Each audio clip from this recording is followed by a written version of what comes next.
Hey, good morning, English students. Tutorial here for chapters 13 and 14. Then we're going to talk about the poem today for Alone. At this point, I should be at the Sarova Mara game camp. Check this out. This is kind of like glamping. Okay, so glamorous camping. Kind of a nice gig here. So hopefully, I am here at this point while you are in class today, and check that out. So I'm going to go out and maybe see some animals. I think there's some like wildebeest. That's part of the Great Migration. I think that happens in June. So I don't think I'm going to see that many animals, but hope to see some of these guys down here. Some lions. That'd be kind of cool. Hopefully, I get a chance to bring back some pictures. All right. So chapters 13 and 14. What happened to Mr. Freeman, and how do you think it really happened? So, looking closely at the text, I hope that you were a detective and you saw this in the text. I want to go ahead and list out some different things that I saw in the text. And when I've talked to classes about this in the past, most students don't see all these things when they look really closely at the text.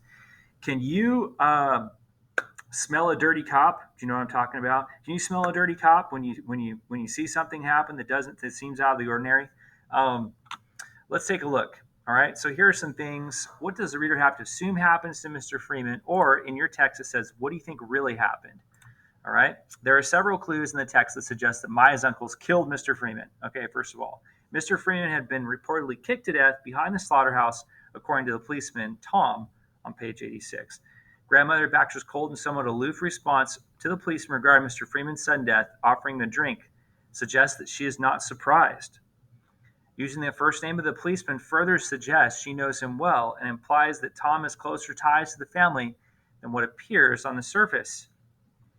Her role here is much like a mob boss. I want to add right here, too, that she offers him a drink, and that this would be an alcoholic drink. So, one, he's on duty. Number two, this is during Prohibition. So, it's actually illegal. And so, those are a couple things that are completely off. She should not be calling him by his first name. She shouldn't be doing. So, there's a lot of other things going on here.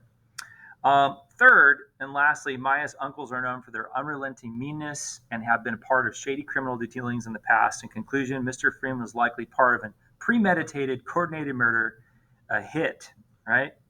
Okay, they dropped him off accidentally right outside when he gets out of jail. He just happens to get out of jail unexpectedly, by the way. That should be another indication. That's something else that's wrong. How does he get out of jail? And then he just dropped off right there, and then he suddenly attacked or assaulted in this alleyway. So some indications that there's more going on here. Okay, so that's what's going on with Mr. Freeman. How about Maya? Maya feels awful that this has happened to Mr. Freeman, and in chapters 15 and 16, we're going to see the effect of that. What she chooses to do. She feels it's her words that kill Mr. Freeman. And we've got a poem today, a poem that Maya Angelou wrote.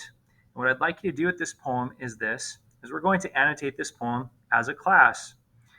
You're going to look for lines that are figurative and connect them to her experiences in I Know What the Caged Bird Sings. So this is the poem Alone, written by Maya Angelou. You'll want to find the corresponding section or class period for you to write your comments in. It's going to be a shared document with the class.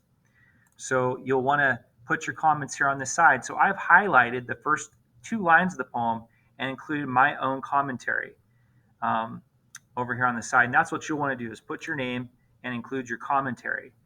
So the poem starts out, lying thinking last night, how to find my soul a home where water is not thirsty.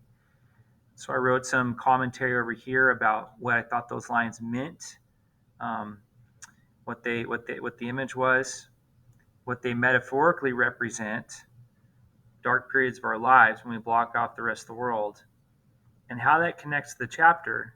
Maya welcomed this type of isolation and stance by saying was, into this cocoon I crept in chapter 14. She likely spent many nights thinking about her awful experience. I'm going to go ahead and change that right there. It looks like it's on the wrong page number. I think I was supposed to say 94.